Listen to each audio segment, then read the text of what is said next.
of the World Pension Summit here present. Let me also welcome the chief executives of banks and other financial institutions here present, delegates from across our wonderful continent, all the pensions professionals in our midst, invited guests, ladies and gentlemen. Your Excellencies, distinguished ladies and gentlemen, it is with great delight that I welcome all of you to the very first World Pension Summit Africa Special.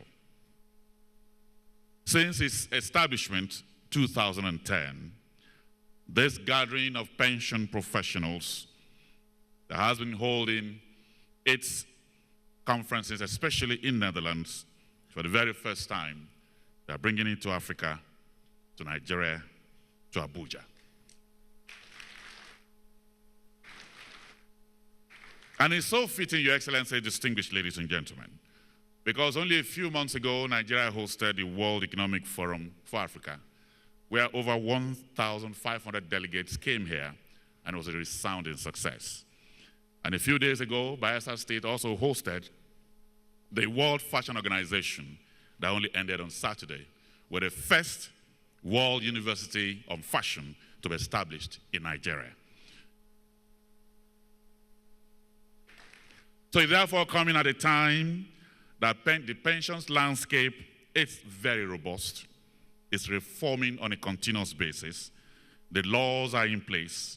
It has moved from a deficit of over 2 trillion a few years ago to a surplus of over 3.5 trillion. And doing this is the handiwork of a wonderful woman, dynamism, with her team to achieve this so that workers in Nigeria can say goodbye tension, hello pension. So, Your Excellencies, it's therefore my honor and pleasure to welcome this dynamic and hardworking young woman, an asset to our nation. Please welcome here the Acting Director General of PENCOM, Mrs. Chinelo Anohuamazu, to welcome all of us.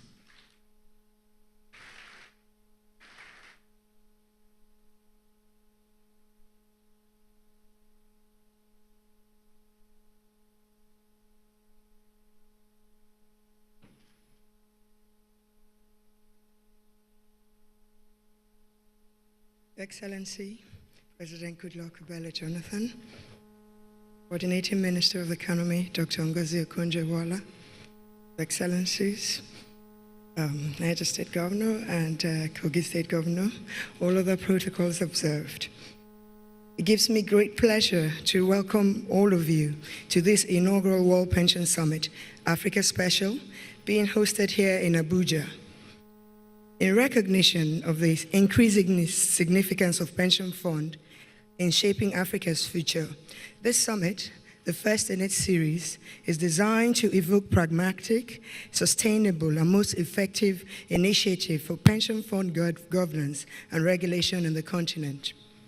Distinguished guests, please join me in appreciating the efforts of various stakeholders who have, in spite of the very busy schedules and challenging logistics, joined us here in Abuja to share experiences and chart the future of African pension industries.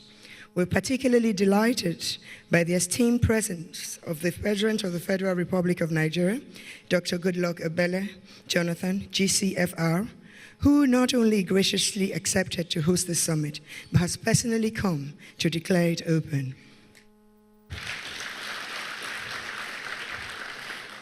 Given the background and diversity of the speakers, panelists, and other discussants, we shall no doubt dissect many of the issues and ultimately proffer solutions that will ensure that Africa remains at the cutting edge in conceiving and implementing sustainable pension policies. In the course of our deliberations, we must be mindful of the fact that our hopes and aspirations as a continent are primarily hinged on the evolution and development of retirement benefits into veritable instruments of social change, not in a theoretical or abstract sense, but in terms of an intrinsic transformation of our institutions and our operations. During this summit, we shall attempt to set out what could be considered a set of challenges that pension professionals, and regulators around Africa must surmount in order to engender the evolution of a retirement pension system that will be rooted in our collective social consciousness. We need systems that are relevant to the fundamental needs of our continent and which are dynamic enough to initiate and also respond to developmental challenges facing the continent in an increasingly interdependent global economy. Without a doubt, the existence of pensions as an instrument of social redistribution is at the core of contemporary national economies. Indeed, the shift towards contributory pensions is undeniably the greatest evidence of our collective resolve to invest a portion of current earnings in order to have a more predictable and prosperous retirement in the long term. Not surprisingly, the success of the contributory pension scheme has triggered an exponential growth in pension funds and size of assets under management across the globe. We're very pleased to state that in Nigeria, the value of pension assets has grown from 1.47% in 2006 to 9.57% in 2013 of our national GDP. As the proportion of retirement income provided by private pensions continues to grow, the regulatory framework is designed to protect these funds becomes ever more crucial. The theme of this summit, therefore, Shaping the Future, thus underscores the imperative of institutionalizing a risk-based approach to supervision and control of pension markets across the continent. This risk-based approach focuses on the identification of potential risks faced by the pension funds and strengthens mechanisms that are in place to attenuate those risks. This ultimately allows the regulatory agencies to channel their resources towards issues that pose the greatest threat to the stability of the industry. In the course of this summit, delegates will also deliberate on strategies for developing an appropriate framework for leveraging pension funds across the continent to accelerate the implementation of critical, high-impact infrastructure projects. Infrastructure development remains a key driver and a critical enabler of sustainable growth in Africa, and the current favorable economic landscape on the continent provides a unique opportunity for the public and private sectors to collectively address the infrastructure gaps. Focusing on Africa's infrastructure challenges will indeed help in creating the economic preconditions needed for longer-term growth as well as to foster poverty alleviation. However, disruptive market, demographic, fiscal, and environmental dynamics are fundamentally reshaping Africa's economic landscape. With this new reality, national governments must think of infrastructure, not in the general, but in the specific, understanding the ways in which different infrastructure sectors, such as transportation, energy, and water, are governed, financed, and sustainably delivered. Governments need to outline their priorities, given their peculiar economies, competitive advantages, and infrastructure needs. As public finance becomes more finite, it is expected that the next generation of the African infrastructure will require the public and private sectors to engage and partner in innovative ways. Beyond Africa's infrastructure needs, a critical challenge facing the continent is managing the radical change in how these projects are funded and financed. Despite infrastructure's fundamental role in promoting national growth and competitiveness, most African governments have been unable to adequately invest in infrastructure given the decline in traditional sources of government funding and paucity of funds. Unfortunately, many public finance initiatives remain hamstrung due to the lingering effects of the 2008 global financial crisis.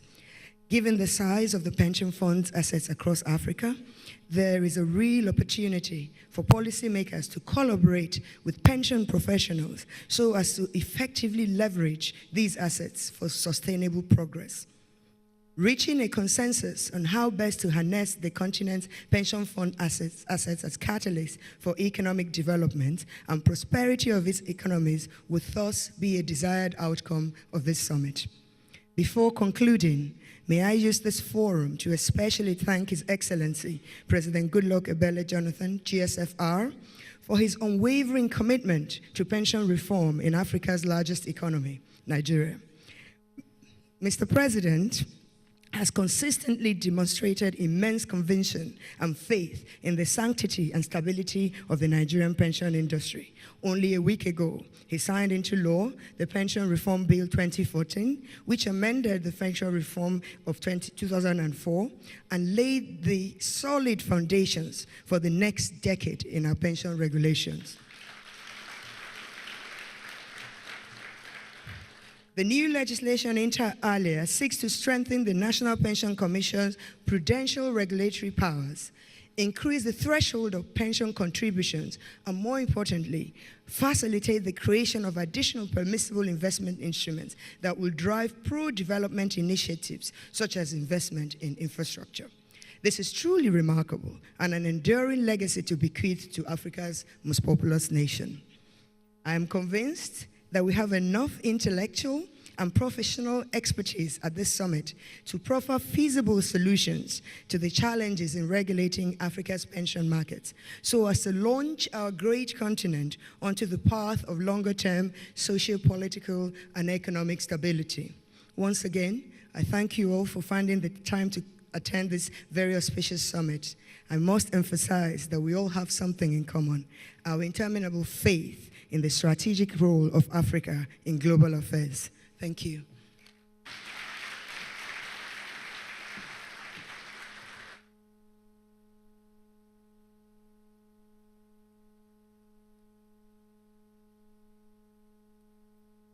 She is convinced. I am convinced. If you are convinced, give her another round of applause.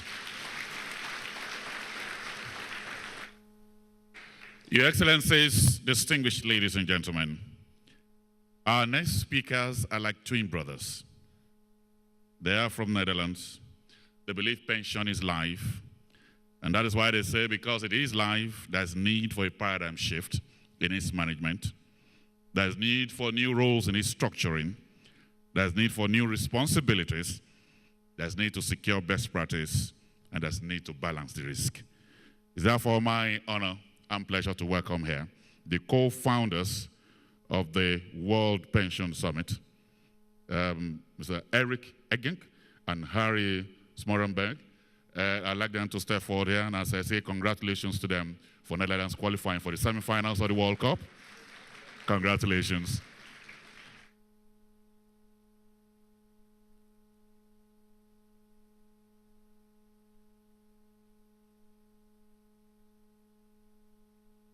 Ladies and gentlemen, good morning. What a good idea it would be if you need reading glasses that you're entitled to have a pension, because then you're old. As a start, I would like to address first our guest of honor, the President of Nigeria, Mr. Jonathan Goodluck. Welcome, Mr. President. Thank you for being here. It's really a great honor for the World Pension Africa Special to have you here today amidst us. It shows the world your special commitment to the importance of this topic.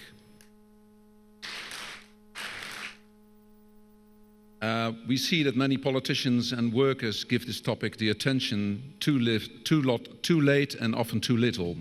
But having you here shows that the people of Nigeria and the people of other nations in Africa, they have the pension top priority at this moment. Your Excellencies, delegates from so many African countries and beyond, ladies and gentlemen, welcome to the first World Pension Summit Africa Special. We are very proud to have you here, so many delegates today, despite the last-minute trouble we had with the airport logistics, but that was all solved, so we're lucky to have you here now. Welcome. My name is Eric Egink. I'm founder of the World Pension Summit, and we are very proud to be here in Abuja to celebrate the 10th anniversary of the pension reform in Nigeria. We're especially grateful to the PENCOM organization to be host of the summit. We have been working closely together for over half a year with PENCOM, and we hope to be able to create a strong, long-lasting thought leadership platform for pension professionals in Africa. starting with this first summit today. I'm grateful to Chinelo Ano-Amozu, Director General of PenCom, to have had this vision of sharing insights and latest developments in the pension industry, because that's what the World Pension Summit does. For 5 years now, we have been creating a strong, informative and learning platform for and by pension professionals, working all over the globe. The last 5 years, we organized the World Pension Summit global event in the Netherlands, in Amsterdam, and coming November, we are going to do the same again, but then in the governmental city of The Hague in the Netherlands. If you're curious, please look at the website. We've got a beautiful program there, and we are expecting people from over 50 different countries there. And we are expanding. Africa is a very interesting, fast-growing continent where new ways of pension schemes are being developed and explored, not having had the heritage of old systems like Europe or Latin America. You are going to build the latest insight in pension schemes, which gives you the opportunity to build the best systems in the world, sustainable systems. We know that Nigeria has that ambitions, and of course we want to secure sufficient pension provision all over Africa, and specialists in Nigeria. That's a challenge for every country, I think. This first summit will give attention to the future of African pension schemes, dilemmas on investment policies, for example, investment in infrastructure and real estate. We talk about risk management, social security reform, regulatory issues, reputation of pensions and technology in pension, and much more. And of course, we offer a unique place for networking. Getting to know pension professionals, getting to know each other is vital. There you can learn and there you can share ideas. During today and tomorrow, we had to shift a few things in our program. As you can see today, we started an hour later in the program, but the final slot, that's the main thing for today, has shifted. It was Ari Stuvi and some other guys who is going to talk about social security. We are going to have them for tomorrow morning as an opening slot. So for the shifts, Harry and I are going to lead you through that throughout this day and tomorrow. And for all the other, program changes, we do the same. And before I introduce my colleague, founder and chairman, Harry Smorenberg, I would like to wish you a pleasant two-day World Pension Summit Africa special. And I'm sure we're going to meet during lunch another time today and tonight. Okay, thank you very much for your attention.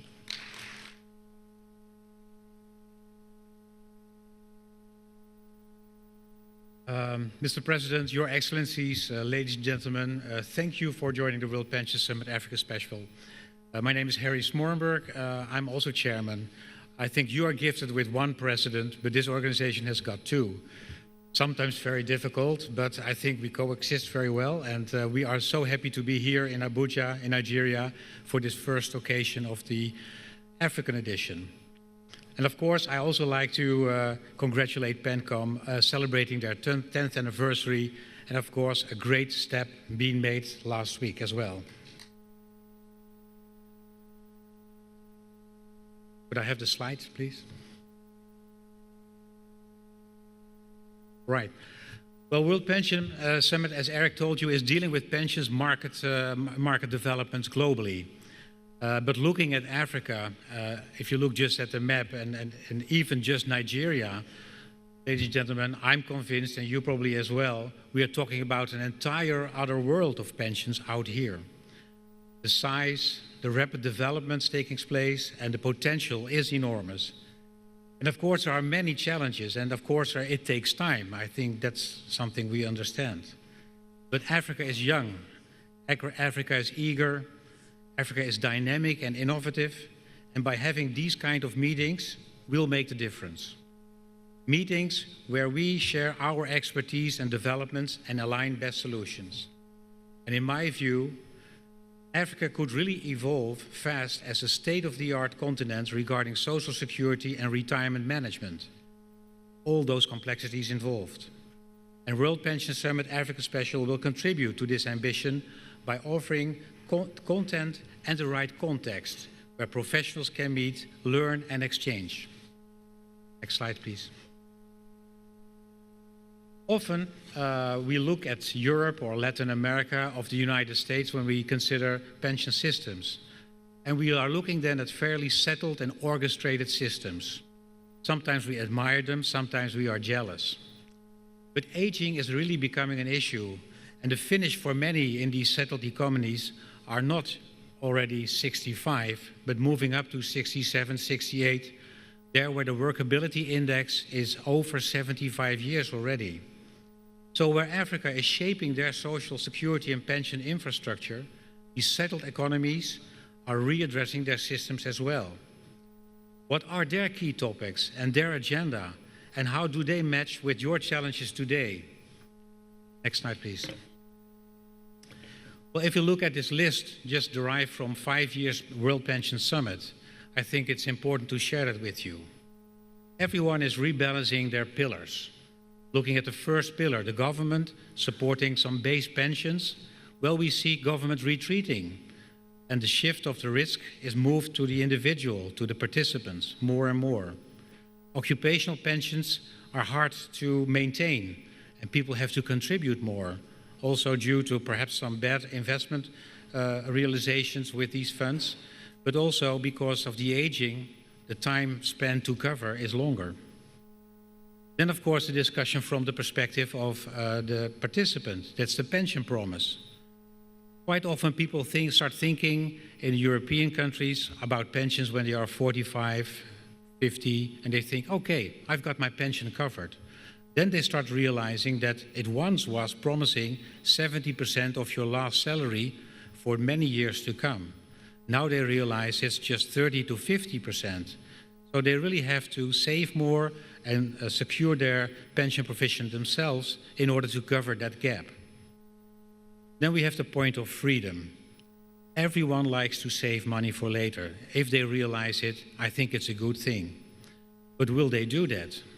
Will they be tempted to give their money to their kids when they study and say, okay, I've got some reserves here, go and study, or I want to buy a new refrigerator? So discipline is very important. When we look at the US system, we see a lot of leakage from the pension system, ending up with old people living in poverty. We can learn from that, so how to secure that. Also the active involvement as we grow older, and also Africa will grow older. People will stay at work and be active in work for longer periods. So that asks for flexibility. We have to readdress tax. We have to readdress the way we pay people. Do we pay because of the age, because you have a lot of experience, or do we pay less money when you retire but still have the knowledge and can support others and live partially from pensions, partially from payments? Flexibility will be growing into the systems. And then, of course, it's knowledge. Managing personal financial continuity asks knowledge. We have to become more financial savvy. Financial literacy is a very important topic. Investments has been mentioned also by the DG of PENCOM. We need broader horizons. Just investing in state bonds does not really make us happy when we look at the risk-return opportunities. We have to cover a lot of time. We are a young nation here in Nigeria and in Africa, so we have the time to also invest in more risky things. Of course, in a very good conditional way, but there are a lot of opportunities. And also investment close to home, because, and that's what we experience in also Europe, it's very good to stay very close to your own economy, partially, because that shows also the participants that you invest in your own economy and your own destination as a nation. Very good thing. And then, of course, regulation. It's all about risk management. Focus securing on a sustainable pension climate and, of course, operation. We need prudent systems because not only do we have to restore trust, we have to guarantee trust for generations. Next slide, please. So the diversity of Africa is a big challenge. And I could compare this to some extent to Europe, the European Union. There's a lot of friction there as well between nations. A lot of discussion, what is collective, what is collaborative, what is competitive, but also what could be new standards? What do we do with migrant workers? And how do we make the system more flexible amongst the nations? Well, sharing developments and best practices will be the first step. There are and always will be cultural differences and different paces in economic development between nations. But in the core, I do similar needs, and we could benefit from universal answers. We do not have to reinvent pensions or social security. Next slide, please. Yet essential for Africa will be the first base of the pyramid, and this is establishing a base safety net for every citizen. Africa's first challenge should be addressing this base. World Pension Summit is very happy to welcome Aris Touvi as president of the ISSA here at the World Pension Summit, and he will stress this core base investment in social and economic development. Next slide, please. So, ladies and gentlemen, Africa is ideally positioned to leapfrog on essential lessons learned globally. And World Pension Summit is positioned to service you and invest to bring best content and context possible. Next slide, please. Pensions is actually a postponed salary. If secured and nurtured in the best way, it will secure, to some extent, an additional income on top of base of the first pillar. Additional savings from, for instance, investments in your home could add some more money. But understanding the need to save and build for times needed, such as retirement age, is essential. Financial literacy is key. It probably should start with young kids, actually, understanding what I would call the topic personal economy, a subject that should be taught right from the start from grammar school. And ladies and gentlemen, even in Holland, where I come from, not everyone understands the meaning of interest or the effects of inflation on your savings, or how to budget money and save money. Very essential elements to secure pension provision as well. Next slide, please. Based upon this understanding, people should become mature, financial savvy individuals who can manage their financial destination and being able to tune their choices in life. As employer, as government, we should secure a financial base and what I would call in a very sensible paternalism way. And this is to protect the people for not spending all their money on certain life events only. So we need some mandatory commitment in order to secure sufficient pension. I'm also very happy to see in the new act some real measures in that respect. So I congratulate you with that. So last slide, please. Well, ladies and gentlemen, we already know that there must be life on other planets. We travel to Mars, we land on meteors flying by the sun, and yet we still have to resolve base questions on poverty, social inequality, and enabling a peaceful coexistence amongst peoples and several groups here on this tiny Earth in space. The World Pension Summit will cover some aspects, but crucial aspects, to secure a better world. And we certainly hope and expect to contribute that in the years to come. And I'm very happy to be part of this first step and initiative here in Abuja with you all. And as chair, I wish you a very productive summit. Thank you very much.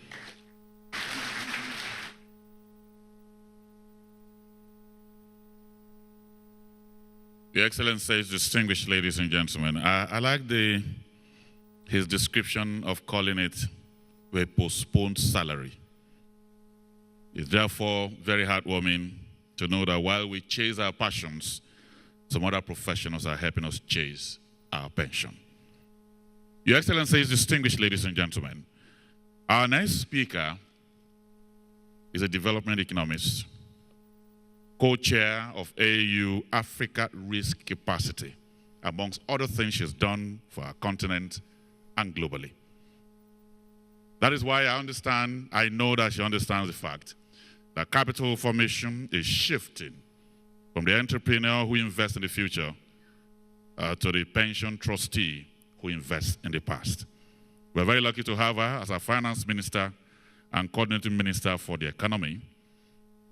She believes that when we get our pensions right, you win. Please welcome Dr. Ngozi Okorejo-Wiley.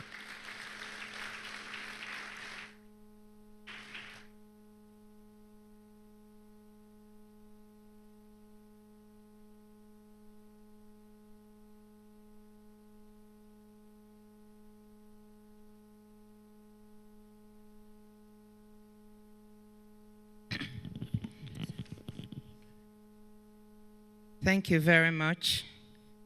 Your Excellency, Mr. President, Your Excellencies, the Executive Governors and Deputy Governors, distinguished and honorable members of the House, of the National Assemblies, members of the Federal Executive Council, distinguished delegates and participants, ladies and gentlemen, it is with a deep sense of pride that I welcome you all to Abuja, Nigeria, for this inaugural World Pension Summit Africa Special. I must first thank His Excellency, Mr. President, for taking out the time to be with us here today. I believe his presence here in a very busy schedule signals the importance his government places on the pensions industry and his commitment to ongoing pension reforms in our country today. I also wish to thank the Director General of our National Pensions Commission, Mrs. Chinelo Anohu-Amazu, and her team for all the work they've done to ensure this year's summit is a success. I've been asked to deliver some comments on the role of pension funds in economic development, and the opportunity to deliver these few remarks is particularly meaningful for me because as Finance Minister in 2004, when the then President Olusegun Obasanjo launched the reform of our pension system and asked Mr. Fola Adeola to chair the reform committee and for us to try and learn from other countries. In this case, we learned from Chile and tried to adapt what they had done. I was one of the happiest people because our pension system had become inefficient and was several trillion naira in arrears. The switch to the contributory pension scheme from the old defined benefits or pay-as-you-go scheme was indeed a paradigm shift in our pension system and was a great achievement. Now again, as Finance Minister, I'm privileged to see that President Goodluck Ebele Jonathan has consolidated the reforms through his the ongoing reforms, through his support for the establishment of the Pensions Transition Arrangement Department, PTAD, that has enabled us to rationalize and clean up the remnants of our old pay-as-you-go system to make them more efficient, effective, and free from fraud. I want to also congratulate the new DG, Dr. Nelly Meshach, for taking on the difficult job of trying to help us do this, and to thank the DG PENCOM for her strong assistance in making this happen. So how can pension funds impact economic development?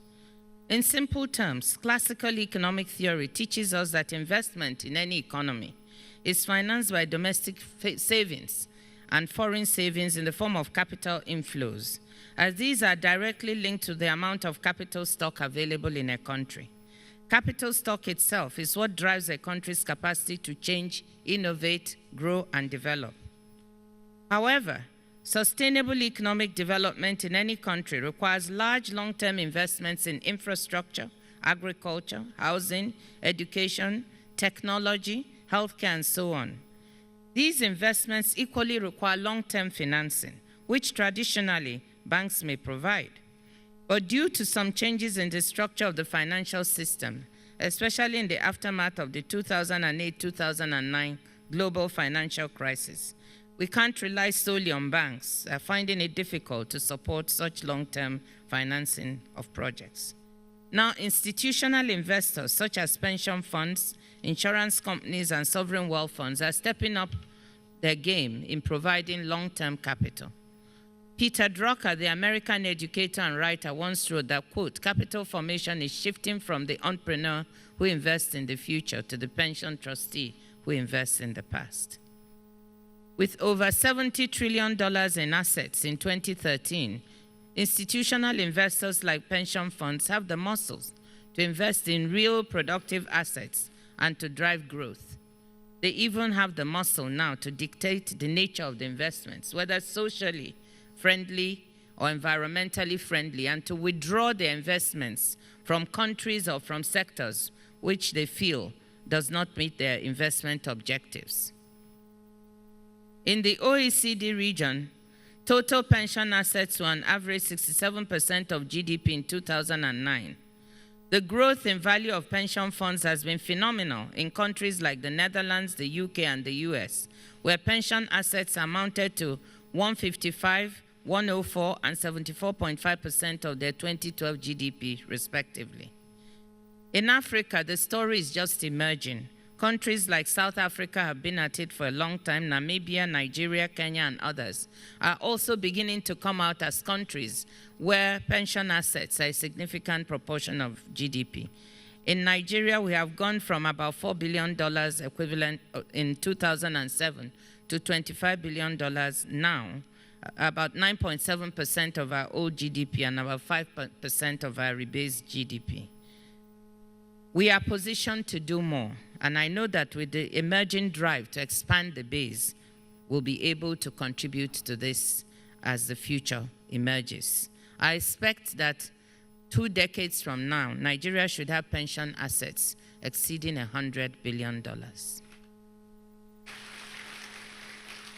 In most economies, pension funds are now considered as very powerful pools of investable funds to stem the trend of recession. For example, the European Union, along with the governments of Ireland, UK, Denmark, and Netherlands, among others, are implementing initiatives to tap into the country's large pools of pension assets to help spur economic growth. These moves have been prompted by 2 factors: constraints in borrowing that several EU countries face in light of their debt crisis, and a volatile market environment that limits institutions' appetites for equities. So there is no doubt, therefore, that pension funds with their size and long-term investment focus can stimulate growth in local economies.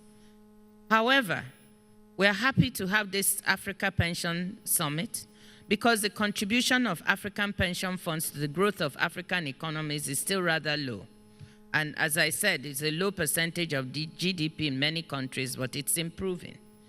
We need to capture a significant proportion of our workforce, especially those in the informal sector, into our pension systems. We need to encourage countries to switch to the contributory pension scheme. Furthermore, we are yet to fully harness the potential of pension funds as a source of development, especially in infrastructure where the financing gaps are huge and where long-term financing is required. Infrastructure financing is still seen largely as part of government's responsibilities, and we don't deny that. But the trend in government's budget demands that we look to pension funds and other sources for this kind of investable pool. So in this regard, in addition to switching to this contributory system, we also need to review regulations and laws governing the investment of pension funds. In Nigeria, for example, we've reviewed our regulations several times, but you recently heard about this last review of the Pension Reform Act of 2004, which the DG spoke about. This has been amended in 2014 to strengthen several aspects of the law.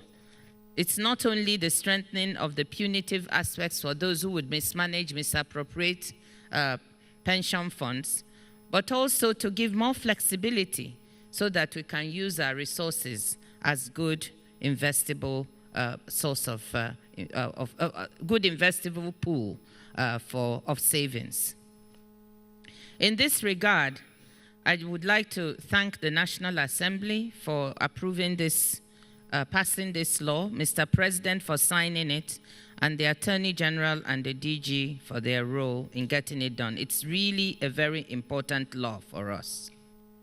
Similarly, the NSIA and GrantCo, a development finance fund, whose key objective is encouraging private sector involvement in domestic financing of infrastructure, are entering into an arrangement to explore the potential creation of a Nigerian credit enhancement facility with the specific objective of attracting the investment interest of a pool of capital for whom safety is paramount, such as the pension funds. So we are not unmindful of the need to ensure that even as we draw on these pension resources, we also have to provide the means to ensure that those who have put their money down get it back with added interest. But this is not enough. More needs to be done, and I know that we will do more in the Nigerian economy and also in Africa to ensure that pensions and pension resources take their rightful place in our development. Your Excellencies, distinguished ladies and gentlemen, the Nigerian experience has demonstrated the huge potential in Africa to locally generate long-term finances that will meet our needs for economic development. We need to be mindful of the way in which we craft our laws that guide these resources so that we can also use them to invest within the continent and not outside to ensure our own development. On a final note, let me state that Africa, a continent of 54 unique countries, is beginning to fulfill its promise as the true land of opportunity it has always had the potential to be. As the continent experiences its highest income boom for almost 30 years, with several economies here among the fastest growing in the world, growth in Africa has a great impact on and creates significant opportunities for pensions and pension providers in all African countries. I hope that this inaugural World Pension Summit Africa Special will be a platform for sharing the key lessons learned amongst African countries, focusing on how we can adopt best practices also from emerging and developed economies to ensure that all our workers have security in retirement. As we seek growth and development, as we seek to eradicate poverty, we must also ensure stability, security, and integrity to protect the pensions of African workers. Thank you very much for listening.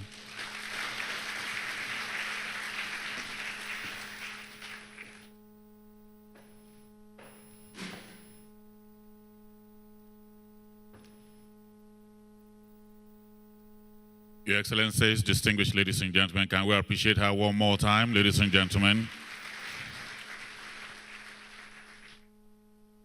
Since his coming to power, he had made sure that his mantra remains transformation, transforming every sector of our national life, even transforming the pension sector. The laws are better, the environment more enabling, the people more welcoming. Today we have him here with us to give power, presidential power, to what we're doing here today. It's therefore my honor and pleasure to welcome the President of the Federal Republic of Nigeria to officially declare this session open.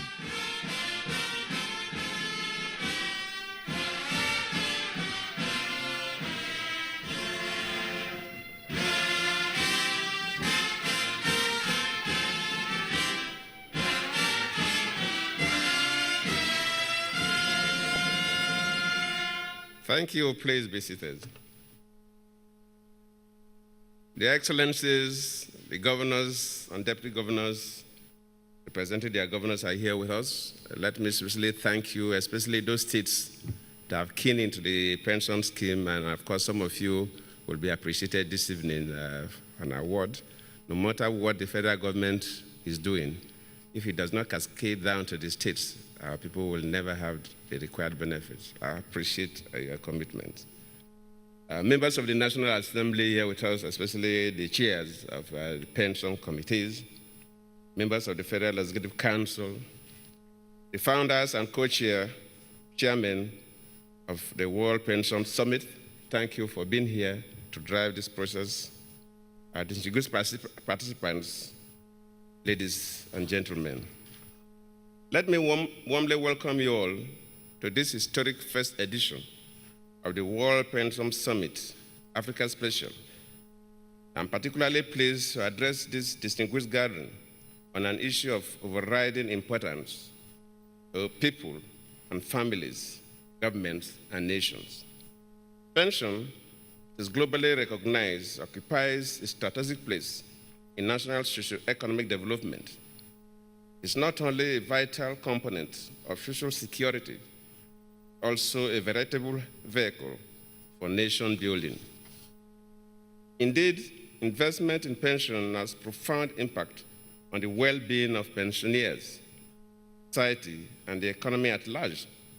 As such, it is imperative that stakeholders in this life-shaping industry engage constantly in dialogue to bolster management frameworks and practices in their respective jurisdictions. It's therefore heartwarming that this summit brings together highly accomplished pension practitioners and experts from Africa and around the world, especially the co-founders, in discussions of various aspects of this subject with emphasis on African perspectives and realities. There is no doubt that the experiences of other countries in pension issues will offer valuable lessons that will assist participants in the review and adjustment of their systems and practices in line with global standards. Indeed, there will be broad lessons that could be drawn from specific history, priorities, and dynamics of various pension jurisdictions. For us here in Nigeria, this meeting is taking place at a time of pronounced transformation in all facets of our national life. In the pension sector, we have also made considerable progress in defining and implementing reforms and instituting governance structures based on best global practices. In 2004, the Pension Reform Act was enacted by the Olusegun Obasanjo's administration to address the recurrent challenges experienced in the administration of pension and to enhance efficiency in the system. Of course, the then finance minister and the DG have already explained that. This reform initiative established a contributory pension scheme for the public and private sectors. In 10 years of sustained policy innovation and meticulous management, these have facilitated confidence and credibility in our pension system and administration. It also strengthened our pension institutions as we transit from a deficit of about 2 trillion naira then, that's about $12.9 billion in 2004, to accumulate pension assets of over 4.21 trillion naira, that is about $27.2 billion by March this year.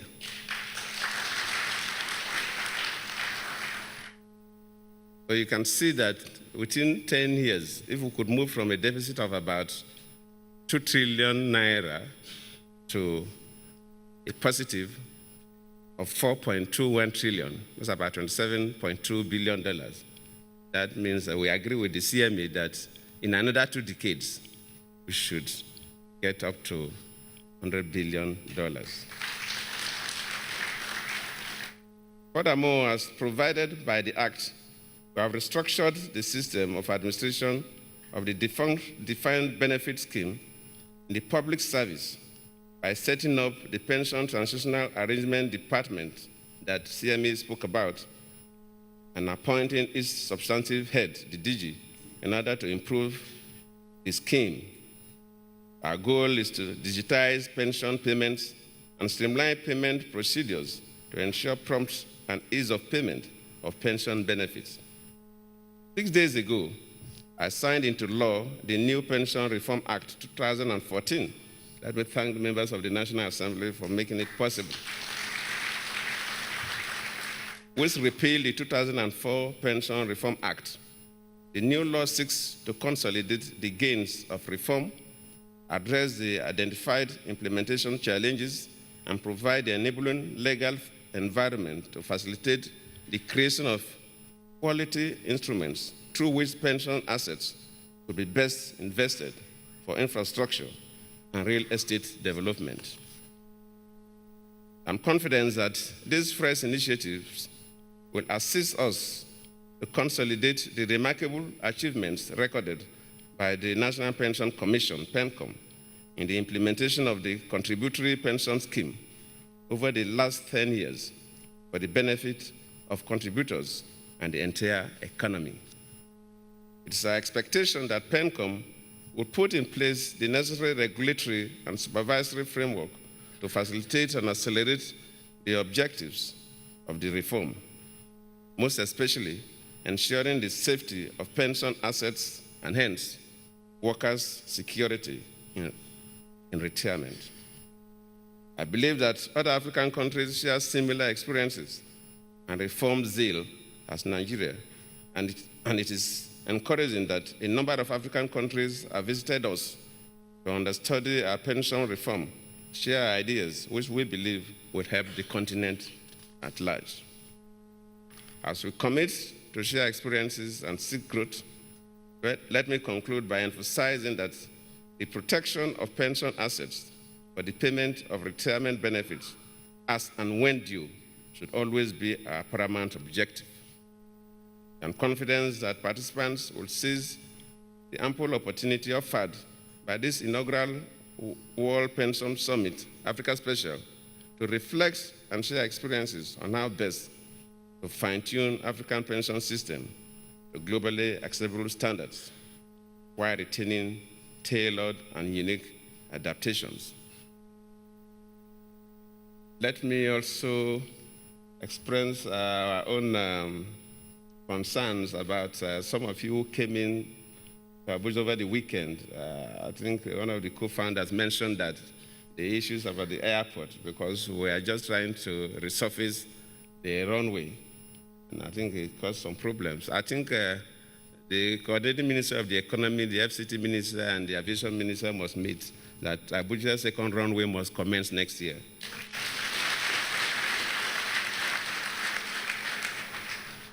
On this note, it is my honor to declare open the inaugural edition of the World Pension Summit, Africa Special. I wish you very fruitful deliberations. Thank you all.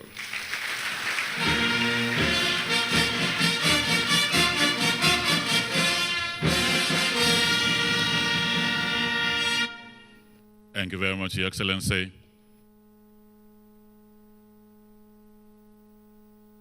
Your Excellency, distinguished ladies and gentlemen, very quickly in closing this opening ceremony, the following people: the acting DG PENCOM, the co-founders of the summit, the Senate Chair on Public Service, the House Chair on Pensions, and the Working Group Chairperson, Mrs. Usoro. Excellencies, the governors here, Mr. Obi, Mr. Charles, and Lyndon will be having a group photograph with His Excellency, Mr. President, immediately after this formal opening ceremony. There'll be tea break, and then we'll be back here for the plenary session. Please, I will rise now for the national anthem.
Please, tea break is 20 minutes.